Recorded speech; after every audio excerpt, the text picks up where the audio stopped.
আজকের রেসিপি সজনে ফুলের বড়া। সজনে ফুলের বড়া করার জন্য সজনে ফুল নিয়েছি, তার মধ্যে নুন দিয়ে দিলাম, পেঁয়াজ দিলাম, কাঁচা লঙ্কা দিলাম, এগুলো সব হাতে করে মিশিয়ে নিলাম। এর মধ্যে বেসন দিয়ে দিচ্ছি, খাবার সোডা দিলাম, জল অল্প অল্প করে দিয়ে এটা মেখে নিচ্ছি। আমার এটাকে মাখানো হয়ে গেছে, এখন ভেজে নেবো। তেল গরম হয়ে গেছে, এখন আমি এই বড়াগুলো দিয়ে দিচ্ছি।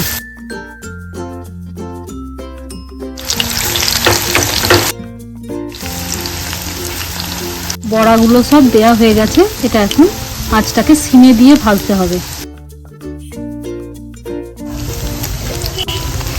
বড়াগুলোকে উল্টা এরকম প্রেস করে দিতে হবে যাতে বড়াগুলো ক্রাঞ্চি হয়।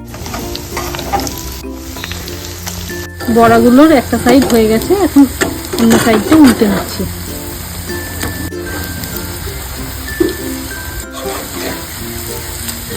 বড়াগুলো ভাজা হয়ে গেছে, এখন আমি তুলে নিচ্ছি।